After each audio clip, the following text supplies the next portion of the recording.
Hello everyone and welcome back to the SteemTrail Gaming News. Today is the 8th June 2018. My name is Kralizec and I will be your host for the evening. Today we got two topics for you guys. First, we're going to talk about the fact that Hollywood's J.J. Abrams is coming into gaming. And secondly, we're going to take a look at a new scandal which has encumbered the gaming world. This time it's about a Battletech developer being accused of sexual harassment, and apparently he did it. But let's begin with the good piece of news for today, and that is about bad robot games. So some of you may be familiar with Bad Robot, which is a production show that is ran by none other than J.J. Abrams, who is best known for his reboots of the Star Trek universe. Though I'm not a big fan of them, I grew up watching Star Trek with my grandpa, so I'm a big fan of the old shows. They were still okay, it's better than Discovery for sure. And J.J. Abrams has now decided to start a new studio to develop computer games. The studio is going to be named Bad Robot Games, and it will produce both AAA games and indie games, which I think is a good choice of a strategy for a new emerging studio. And when it comes to AAA games, his name will surely carry a lot of weight. The fact that he can probably talk in some investors into investing in his games, the fact that he may be able to secure some cool IPs to be produced under his development studio fills me with hope. The biggest question at the moment is, will his games, or will the games produced by his studio be any good? And I have no idea, as nobody else does, by the way. But let's talk about the more important thing here is Hollywood has been very successful in the past, I would say, a decade, ever since Marvel started producing their shit. Summer blockbusters have been making more and more money, and it will be a nice thing if at least part of that money will get invested into our hobby, into games. And you can see I myself am wearing the incredible Hulk t-shirt. So I'm a big fan of the summer blockbuster Marvel kind of movies. I think my favorite though is still Deadpool. But you need to remember one thing. Hollywood right now is going through sort of an idea crisis.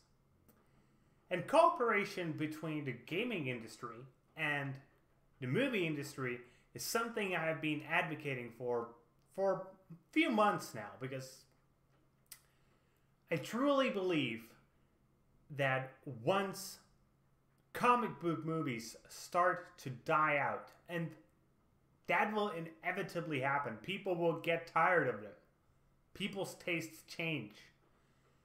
That is where gaming should step in. That is where screenwriters who have originally written stories for games should step in and try to pitch the IPs that have made gaming great for movies. I think we have seen a first step in here with Blizzard and its Warcraft movie, and really the first big one was Mortal Kombat, and even though that movie is objectively bad, it's still a guilty pleasure for me. I can enjoy just the senseless violence in it. And at the moment, gaming movies have a track record for being bad. Like, really bad. Though only two decent ones really are the Lara Croft movies and Warcraft. The rest was mostly pure shit. Let's be blunt about that. Let's not try to kid ourselves into telling ourselves that, for example, the Max Payne movie was good. It wasn't. Or the Super Mario Brothers. That was just abysmal, and it is sort of a meme at this point. But there are so many great stories hidden inside of games. And as of late, we've seen many, many more. Can you imagine, for example, a movie adaptation of Life is Strange? Wouldn't you go and see that and enjoy the shit out of it? I would, for 100%. I would love to see the stories of, let's say, Gothic put on a movie screen. The stories of Fallout. A Fallout movie would be so good and could be feasibly done because there is such an abundance of lore in games and it's just not getting properly used, at least when it comes to movies.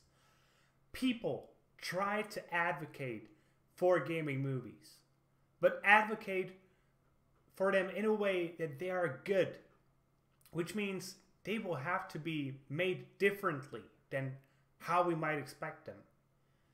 Well, let's say for the Fallout movie, we can't expect to see a movie that has 4 hours because we want to see the whole story and we want to see the character grow to many little tiny quests so he can get to his final mission. No.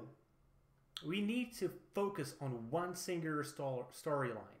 We need to have the effects be decent. And most of all, we need movies to be honest to their source material. Because games have such awesome stories put into them. But we've just not seen them made properly for the big silver screen. And I'm really hoping that once the comic book movies start to die out, as people are going to be tired of them, that gaming will be their replacement.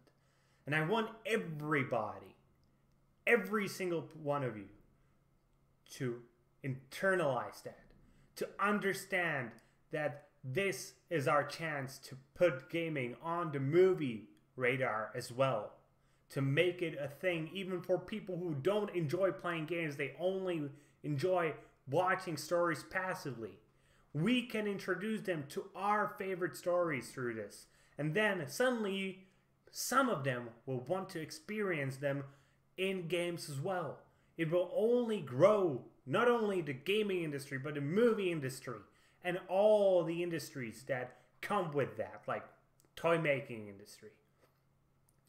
So please, everybody, try to make this happen. Okay, I know this is sort of my passion. I really want gaming movies to be a thing.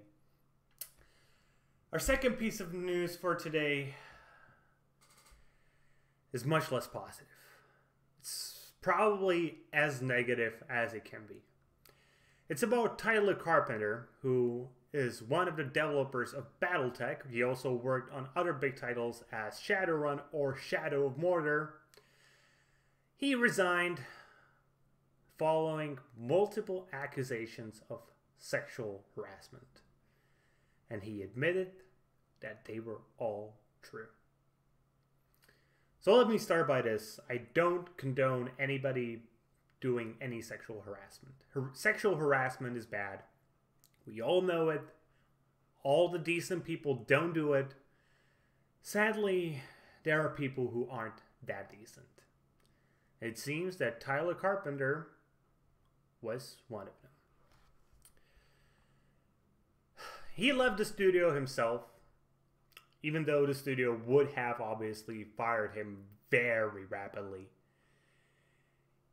He said, after leaving the studio, "My bullshit is not the kind of thing HBS stands for or tolerates. HBS had no idea any of this happened. Because of that, for the good of HBS and my victims, I've resigned for HBS effective immediately. There doesn't need to be any inquiry because, frankly, everything is true." Yeah. I really don't know what to say about this. It's just sad and angering at the same time to see anybody getting sexually harassed. And no matter whether it's a woman, no matter it's a man, no matter it's a piece of slime. Nobody should be subject to that. So the complaints against Carpenter range from inappropriate comments to even groping women. And the editor, Ellen Stillman, who's been one of the women who has been harassed by Carpenter, said she lived in fear of Carpenter for years. And another person, Jessica Pride from ArenaNet, said he's a gaslighting, assaulting, harassing abuser. And because he admitted to it, I can't even say that we should wait until he's proven innocent. Because he admitted his guilt, and thus he is guilty, at least in my eyes. Maybe not in the eyes of the law, but when somebody admits to something, there is a good chance that they actually did it. Especially if they stand to lose a lot by admitting it. Carpenter said he began actually seeking professional help in January, and he issued an apology on his Twitter account, but that is now locked, so you can't comment on that. And also, don't try to ruin his life. What should happen right now is he should be set in front of a judge. If there is sufficient evidence, which I'm going to say there is, especially since he pled guilty, he should get punished by the law. We should not succumb to the idea of mob lynching. This is why we have the justice system. Now, on the other hand, I truly wish these women would came out earlier and just reported him to the police. Because then other women could have been protected. I'm not blaming them for getting harassed. I'm blaming them for other women in the future getting harassed. Or in the future from the point when they were harassed. Because if you don't report these sort of things, these people will get the idea that they can get away with it. So if you're ever in a situation that might be construed as sexual harassment, or just blatantly as sexual harassment, be sure to report it to the authorities. Really do it. It is very important that you report it. And if you don't, I truly believe you are partially to blame for any of the future victims. Because you could have stopped him or her, and you didn't. Instead, you were too afraid to stand up. And we should all stand up to people who are bad. That is the only way to stop them. Not letting them get away with their bullshit. But not in a way that could be only construed as mob lynching. Report them to the authorities. Report them to the HR department in your company if you know somebody who's sexually harassing you. They will get punished. You will not. Believe the system for once. The system isn't as bad as you think. Actually, the system is probably the best system the world has ever seen so far. And with that being said, that's going to be it for today, guys. I hope you enjoyed today's video. And if you did, please consider giving us a thumbs up here on YouTube and subscribe to the channel. If you are watching on Steam, maybe you want to give us an upvote and follow the blog. Either way, be sure to leave a comment and be sure to tune in tomorrow for more gaming news. And tomorrow, we'll probably have some good gaming news. See you guys later with more gaming content.